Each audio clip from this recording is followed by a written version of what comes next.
topics and opinions expressed in the following show are solely those of the hosts and their guests and not those of W4CY Radio, its employees, or affiliates. We make no recommendations or endorsements for radio show programs, services, or products mentioned on air or on our web. No liability, explicit or implied, shall be extended to W4CY Radio, its employees, or affiliates. Any questions or comments should be directed to those show hosts. Thank you for choosing W4CY Radio.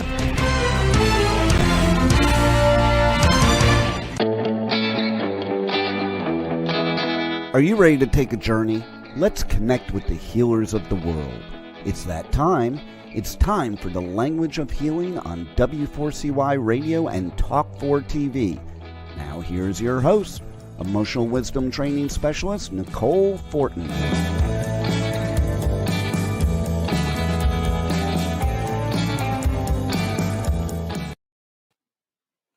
Hello and welcome to the Language of Healing on W4CY Radio and Talk4 TV network.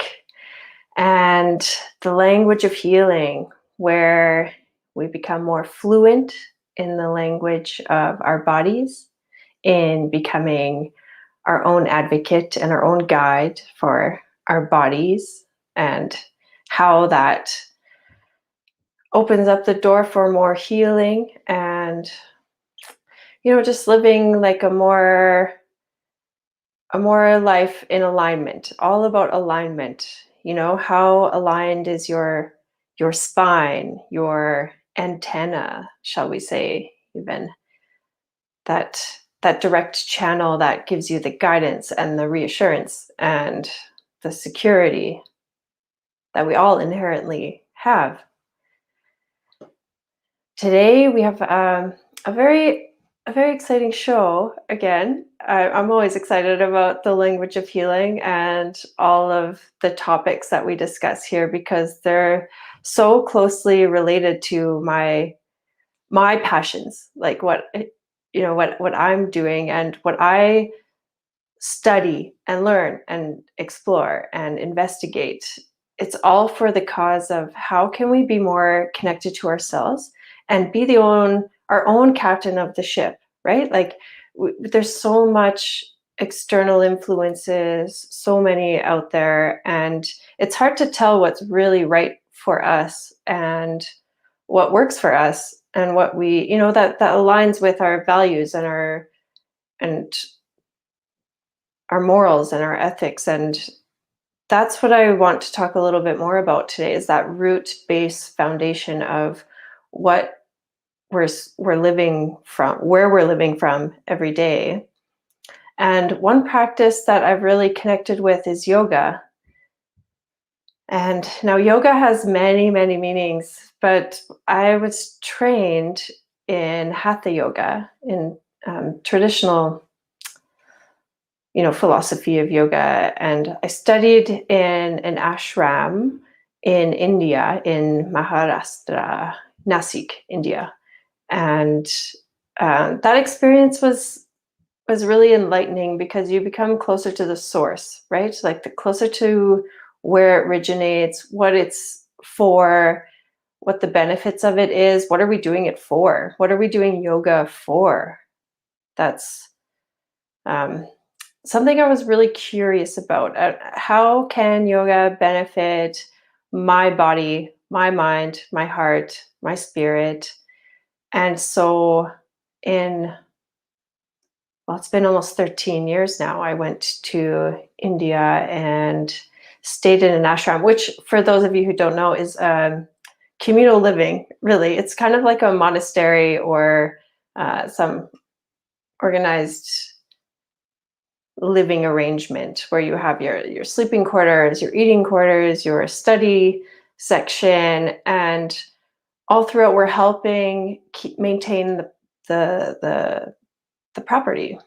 So there's a thing that maybe some of you are familiar with, the karma yoga, and karma meaning like, the circle, what comes around goes around, to say it very broadly. So karma yoga is like what we would do our own chores. We would help around maybe in the kitchen, cleaning, gardening, taking care of things that really needed attention on the property. And on this ashram, we would wake up with the sound of a bell at 5 a.m.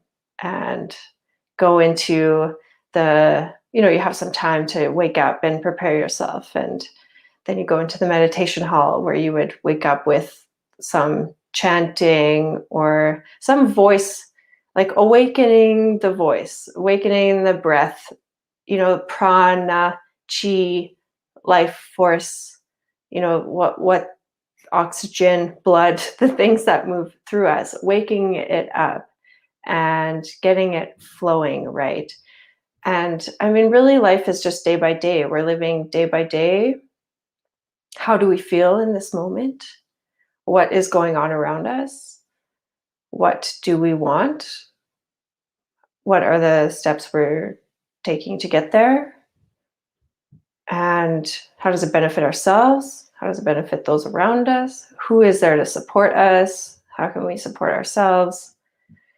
And mentors and gurus are fantastic because they can see more of the story, like the bigger picture, right? So it's, we get so caught up in our own lives, very associated into it. We're feeling it, we're thinking it, and believing it. And there is the opposite pole of that, which is disassociated and away from, surveying, observing. And it's becoming more fluent in both of those worlds, associated in and disassociated outward, looking at the situation. And that can be really beneficial because it gets us a broader perspective, right? And so you can look at like what's really going on and gather more information from that. When you're really fixated on one thing, you have the tunnel vision. You're looking directly at something, obsessing over it, thinking about it, keeps you up at night kind of stuff, right? But to step back from it, rise above it, and be in that disassociated space where you are now the wise guru looking at this situation, we'll say below you. I always like to imagine us like as, little birds flying high in the trees, looking down at a situation just to help us disassociate out. Another great example is riding a roller coaster. You're either on the roller coaster, experiencing the ups and the downs and the wind and the stomach churning feeling and the excitement, the thrill, maybe a little bit of the fear or the scaredness of it, anticipation. And that's riding the roller coaster. And then observing the roller coaster. You see the whole track. You see the roller coaster going up and down and spinning around. And you are not really connected to that emotionally, right? You have a broader perspective. So getting better or training ourselves to really step in and out or one side of the next, right? Like polarities is really what we're working with, because there is always night and day, masculine, feminine, hot, cold. And yoga at its root definition means union. Yoga means union. And it means union of the two polar extremes. So it's like, we stretch out and we have extremes, and somehow they come together and they meet in the middle. And that's a state of balance, neutrality almost. If we're talking masculine, feminine perspectives, one end of the pole is masculine, one end is feminine. And in the middle, it becomes more neutral, but this is where it's more even and balanced, right? So we need the whole spectrum. That's kind of where the joy and excitement and, spontaneity and mystery and where the miracles can really happen is in the whole spectrum. And so just remembering that when things get a little bit intense and fixated and getting a lot of your attention. There is also that other extreme where you're like disassociated, looking at it, getting more information from it, because you need to pull away a bit, give it space, right, to really gather more information. And I work with the body quite a lot. And when pain is there, it becomes very fixated. And you think about it, and it hurts, and it bothers you, and it gets a lot of your attention. And my work is around, well, unwinding where that pain really is coming from, improving the functionality of all the body systems, and helping reestablish flow and alignment, and supporting your body in doing what it's meant to do. Where it's meant to self-regulate, it's meant to heal, and it's meant to find a balance. Really, I think that's the ultimate goal. I always think about balance because it's such a relative thing, right? Like, what is balance? How often do we have balance? How long can we hold a balanced state, a balanced and functioning state?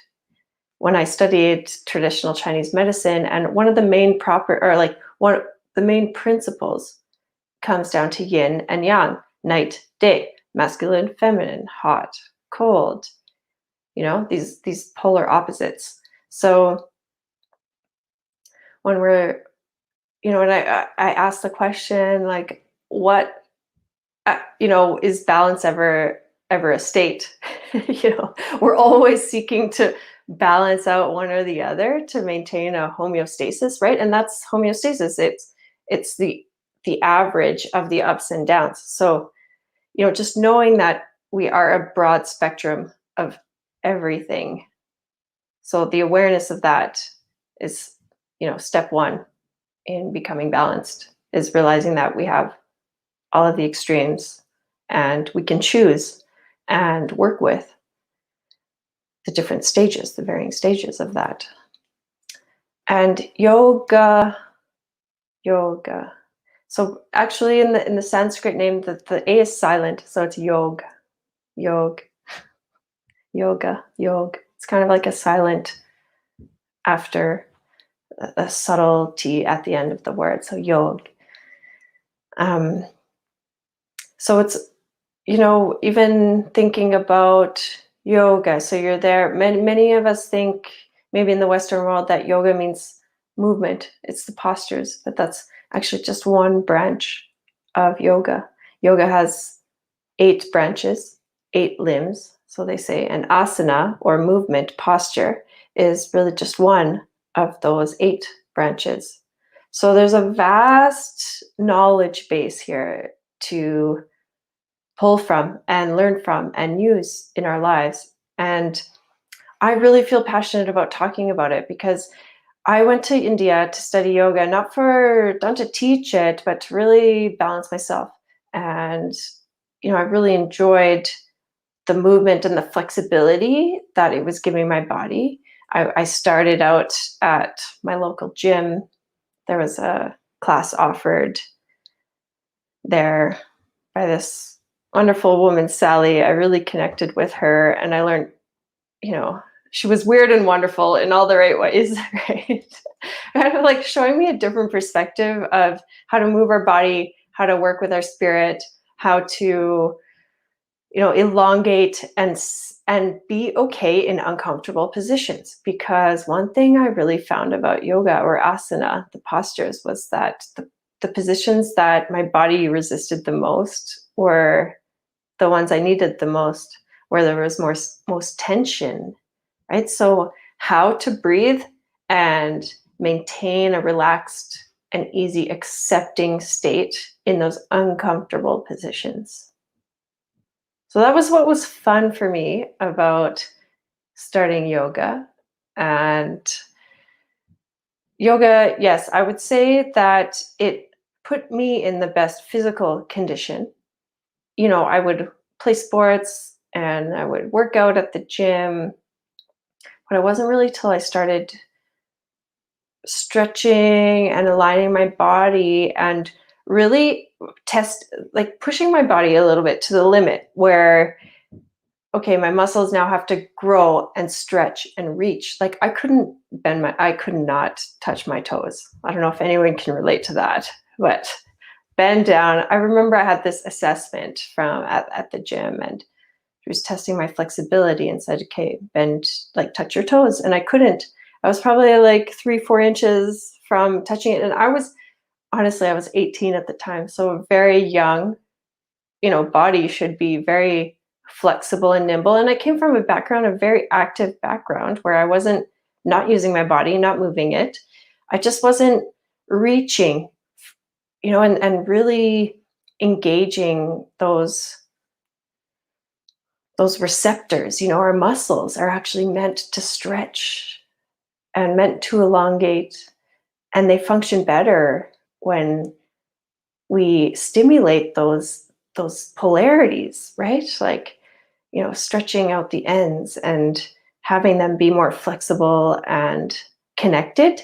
When we stretch it out, there's like this connection that kind of is like, oh, I'm here. This is the limit. This is where I'm coming from. And somewhere in the middle, that needs to be fluid and harmonious and working for me. And then when we find that we're not, when we are limited in our movement, we're limited in our range of motion, so you might not be able to reach as far, might not be able to hold as much, right? Like your strength might be a bit weaker. And so developing those receptors, I think they're called nociceptors. Yeah, anyways, the anatomy of a muscle, the Golgi tendon organs, it's all very cool and can be pinpointed right to a very, like, it's amazing the cellular level that we can reach, and see what's happening with muscle contractions and relaxations and how the different supplements, vitamins, minerals really affect that. So it's a whole picture. It's a whole picture. Are we getting the proper nutrients that our body is requiring us to do these normal functioning activities? Are we feeding it what it really is craving and desiring and needing to function as a whole system? Many systems involved in our bodies. And so yoga, I found, was a very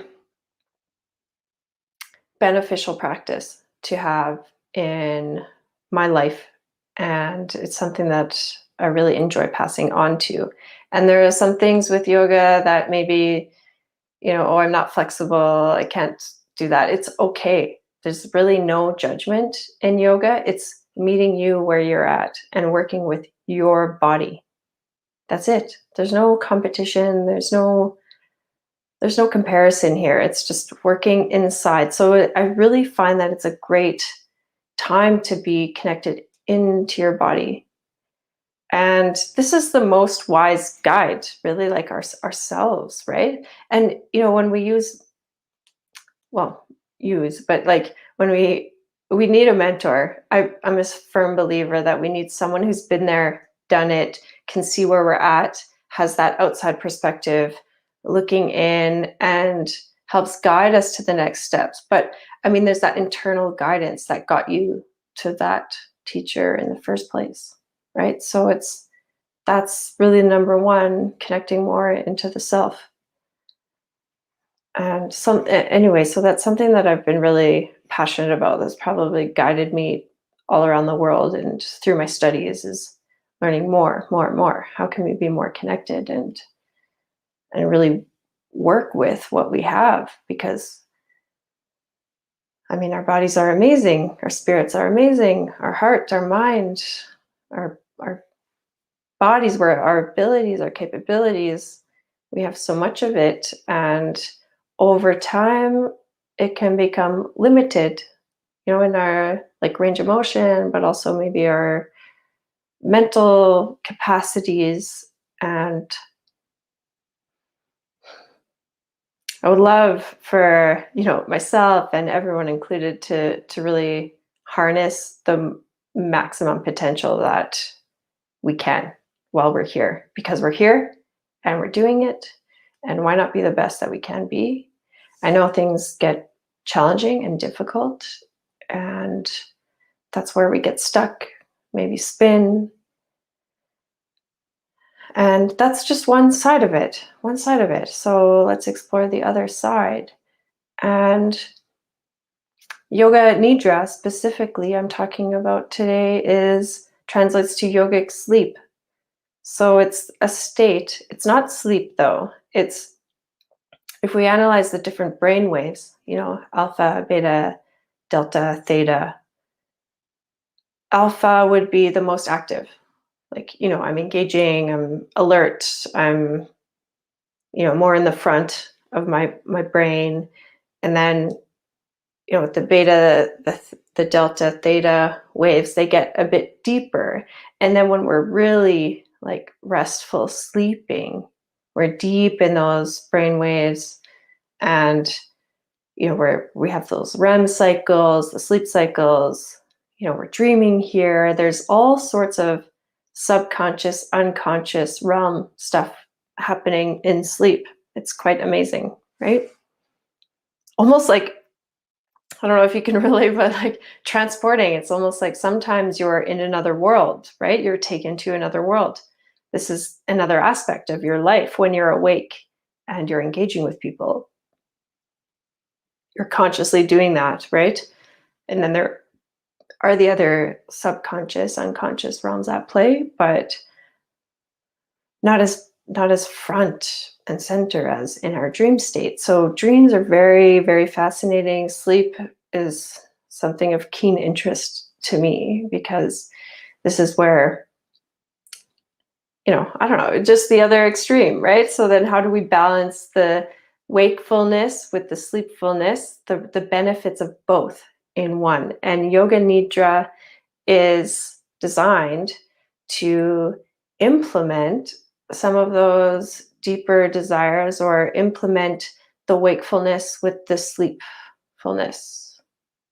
So Yoga Nidra, yogic sleep, is not really sleep, but it's a deep state of relaxation and an open invitation to healing and implementing your new intentions, or what you desire, or what you really want for yourself. You could just really want a good rest, and that would provide you for it, but you're awake and you're alert during it. So it's not quite sleeping, it's the state just before that, where you're out of your head, but you're in your body. You're in this miracle space, I would say, because I see it a lot. I experience this a lot, and it's one of my favorite places to go with clients.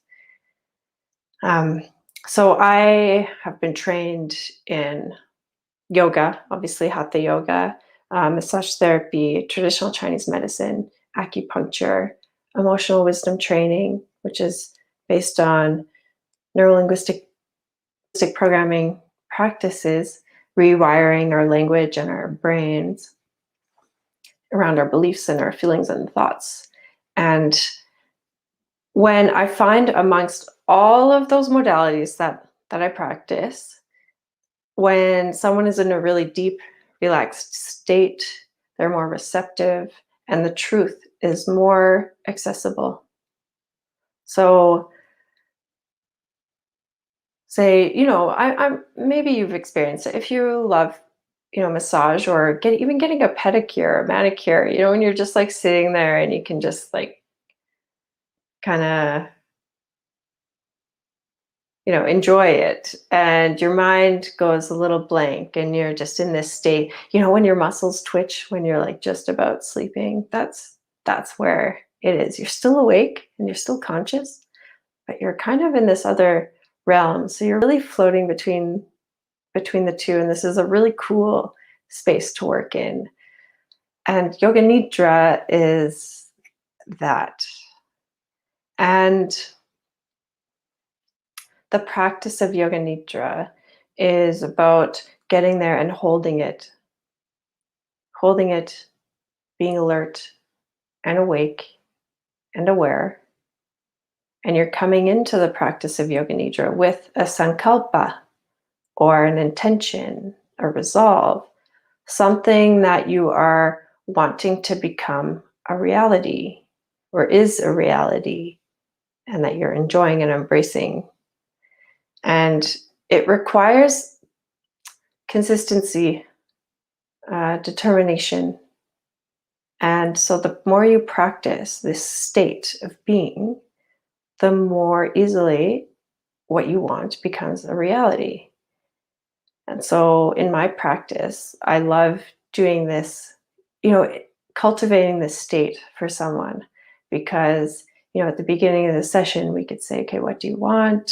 What is it that you're wanting out of this session? And so we set the intention, the clear intention, or the sankalpa at the beginning, and then we go through the session and you get to this state. Meanwhile, with this intention in mind, and at the end, there's, you've done this process. You've gone through your whole body. And when I'm working with someone, it can be a bit more passive because I'm the guide then, right? I'm guiding the energy, I'm guiding you, and we're more intently on this one channel, right? But you can tap into that yourself. And that's one of the main things with the language of healing is really giving you that opportunity or exposing you to more, right? Like what works for you and what can be beneficial in your life. What can you do in the moment when you feel like you're spinning and things are a bit overwhelming, or you feel like you're at one pole, too much at one pole, and you need some balance or even just some rest. So Yoga Nidra is about 30 minutes takes to practice. I wanted to take you through just a little bit of a process to awaken the body. And so if you do have a blanket or a mat that you can lay down on your back in Shavasana, which is the dead corpse pose. So just laying on your back, palms open, facing the ceiling or the sky, and feet are slightly splayed apart, and you're just relaxing there. This, they say, is the most challenging yoga position of all of them. Just laying on your back. Because you have to relax every muscle in your body. Yes, total relaxation. And that is difficult. We're very used to action and productivity, and often inaction and rest is looked upon as a weakness or something that's not productive or something that's really like wasting time. And it's quite the contrary. I really believe that with rest comes more better functionality. And that's what sleep should be, right? We're giving the body time to rest and heal and recover. But that's a whole other topic we could go into with the circadian rhythms, the natural flows of our energies throughout the day, and resting, sleeping between 11 and 5 a.m., 7 a.m. is really, really beneficial. Getting to bed before that 11 a.m. or 11 p.m., 11 p.m. is really important, because 11 p.m. to 1 a.m., 3 a.m. is a specific time where we regenerate our nervous system and we heal and recover our tissues, and circulation is going. It's like the clean cycle. And if we stay up past that time, it could actually be a very productive, creative time. This is where a lot of artists will spend late nights working, because they're inspired and they're creative, and there is that energy. But and it's also beneficial for recovering and resting and repairing your body. So I think that there's there's this window of opportunity, but you use it as you see fit, right? Sometimes you can really get it done, and that's really good. But being aware of the body, listening to the inner guidance, right? That's what it's really about. It's like, where's my body? What needs to be done? What do I want? Then what needs to be done, right? So yeah, Yoga Nidra. So if you have some time and the space to lay on your back and get comfortable, and just positioning yourselves where you're going to slow it down a little bit and become more aware of our bodies. And I want you to bring to mind your Sankalpa. Sankalpa is Sankalpa. Sankalpa. It means your resolve, your intention. It's what you want to implement or embed into your subconscious, unconscious, from the conscious realm. And I find breathing is a really good bridger too, because you have the left and right nostril. Left and right is polar opposites. So left and right nostrils come together to meet one, the bridge of the nose. So there is union within polarity, always. Even the Taiji, the yin and the yang, is symbolized by the black and the white sort of teardrop looking thing, but they are one within another, right? There's no separation. It's all together, but they can be very polar extremes coming together. So this is the state. So with your breath, you can really change your brain chemistry. You can get to that space quite easily. And we can talk about that another day. Breath, Swara Yoga is a whole science around breathing. But today we're just going to go into Yoga Nidra, the yogic sleep. So getting comfortable, and if you're sitting in a chair, that's okay too. Preferably laying down, but just getting comfortable and breathing and aligning your spine. And just letting your sit bones and your shoulders and your head to be heavy into the mat, your heels, the backs of your knees, hips, back, head, resting into the mat. And taking a moment to get comfortable there.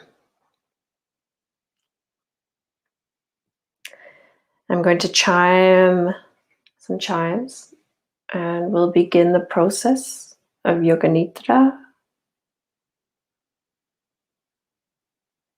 So making your final adjustments.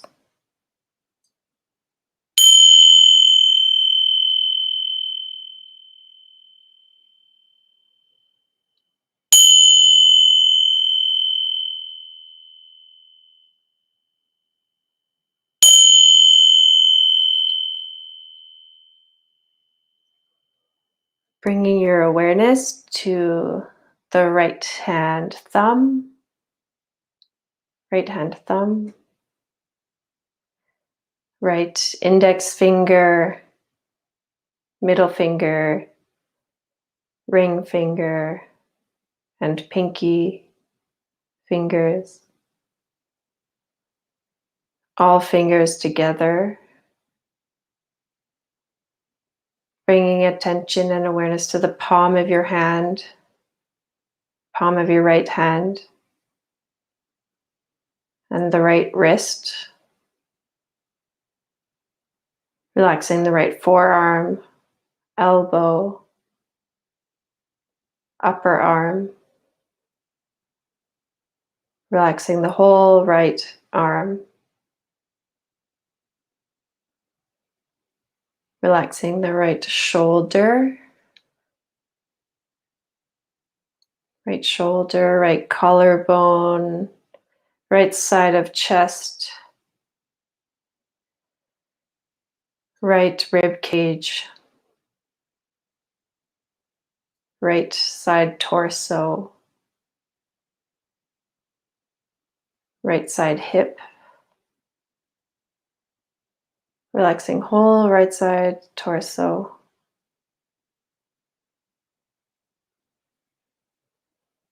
And bringing your awareness now to the left hand thumb, left hand thumb,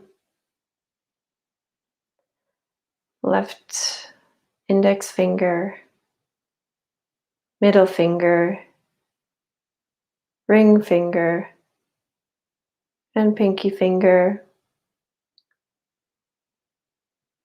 All fingers together. Relaxing the left hand palm,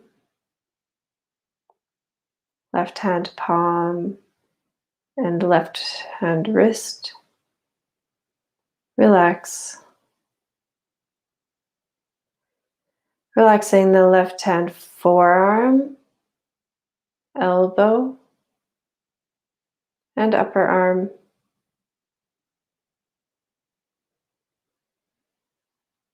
Relaxing the left shoulder, left collarbone, left hand torso, rib cage, waist, left hip, relaxing the left hip, relaxing the left side torso, left hand arm, all together.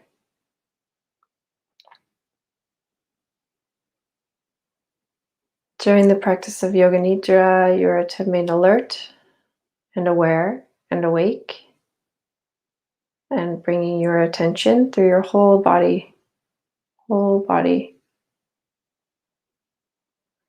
Now bringing your awareness to your left or middle sternum,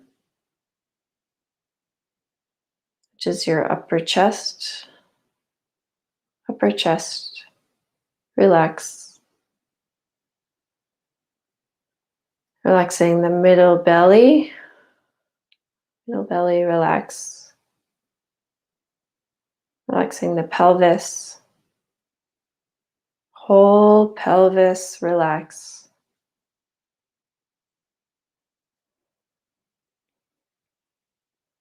Relaxing the right side thigh, upper thigh, relax. Right side knee, relax. Right calf, shin, and ankle. Right leg, relax. Relaxing the top of the foot, top of the right foot, bottom of the right foot, the right big toe, second toe, third toe, fourth toe, and relaxing the right fifth toe. All toes together. Relaxing the entire right side of the leg.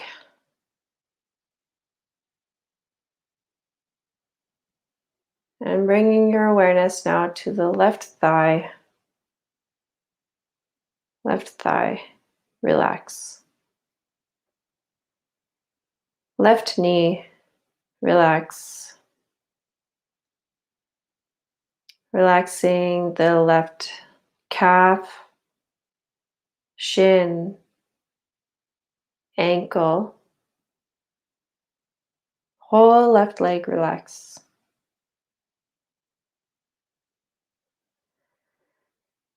Awareness to the top of the left foot, the sole of the left foot, relax. The left big toe, second toe, third toe, fourth toe, fifth toe. Relax. Whole left side leg, relax.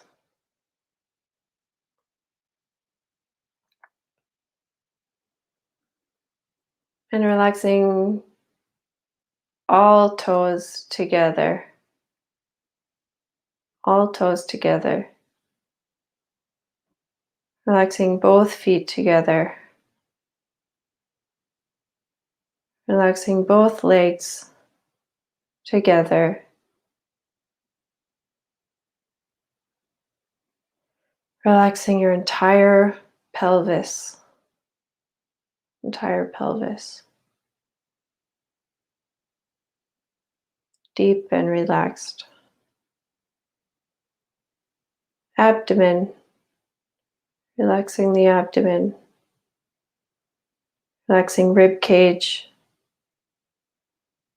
Relaxing heart. Sternum. Clavicles. Relaxing both shoulders together. Both shoulders together. Relaxing arms, elbows, wrists. Palms of hands, backs of hands, all fingers together.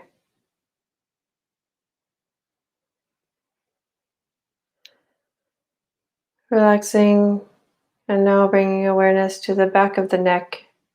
Back of the neck, relax.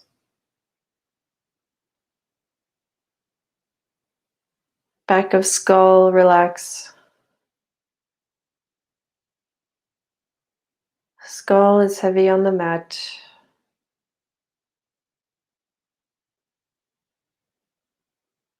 Relaxing cheekbones. Left cheekbone, right cheekbone. Relaxing eyeballs. Right eyeball, left eyeball. Left eyebrow, right eyebrow. Relax. Relaxing the forehead. Forehead relax.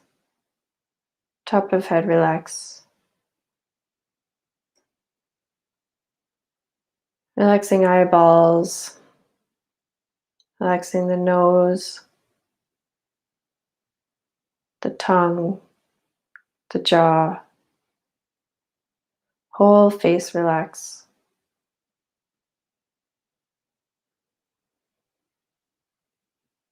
And just keeping an easy breath. Whole body relaxed. Whole body relaxed. Giving it space. Holding that space. Holding that relaxation. Training our bodies to hold the relaxation for longer.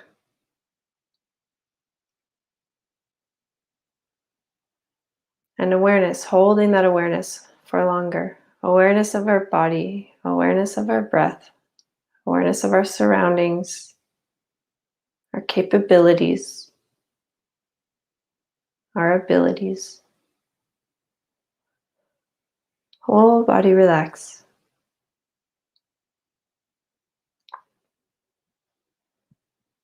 And in this space is where you remind yourself of your Sankalpa, or your intention, your resolve, what you want, what you are determined to create as a reality.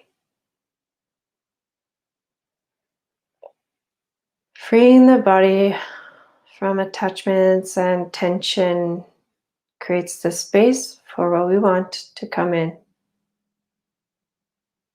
And the more we practice giving our body, allowing our body to be in this receptive state, the more quickly and easily these things come to us.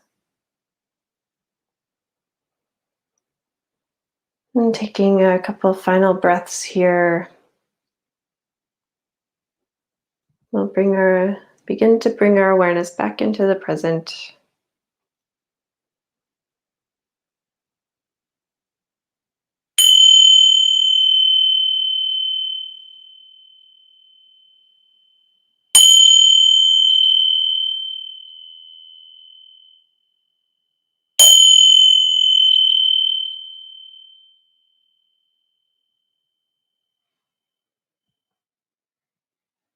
And coming back, you can start to move your fingers and your toes, bending them, flex and extend, circling your wrists and your ankles. Maybe bending your knees and your elbows and stretching above you. Stretch your whole body. Bringing it back, you can gently begin to open your eyes. Feeling more present and centered and aware of your body. Awareness with acceptance creates an awakening. This is one of the main principles from emotional wisdom training. That awareness of the past creates acceptance of the present and awakening to the future. And this is where the real magic happens. And this is where we can train our body, train our mind, train our spirit, train our heart into more functionality, functioning together, more alignment, all three together, whole body together, working as a unit, in unison, practicing yoga, union of the polarities, which creates more movement forward, more fluid movement. And so I hope in these times when things might feel chaotic or overwhelming or depressive or exciting, that there is this balance that you can train your body to be in, to restore and recover. And Yoga Nidra is a 30-minute practice. You know, at most there's more to it. We just did a little bit here today to get you used to it or introduce that to your body. But the more you practice and the more you can hold that charge, hold that space, holding the intention, the better it is for you. The more productive, more functional you are. So moments of rest are not productive. They are very productive with the right intention. So I will leave you with that. And if you have any more questions around getting more clarity around your intention, feel free to ask me. You can find me at thelanguageofhealingradio.com. You can find me on Facebook at The Language of Healing TV, on YouTube, and can also find me on my personal website at nicolefortinhealing.ca. And I will look forward to speaking with you again soon. I hope you have a restful weekend, exciting weekend. And what will you take with you from this conversation that will support you for the rest of your life? Wow, what a show today, and the journey does not stop here. Come travel the world with Nicole every Friday at 1 p.m. Eastern Time as together we become more fluent in the language of healing on W4CY Radio and Talk 4 TV. See you next week.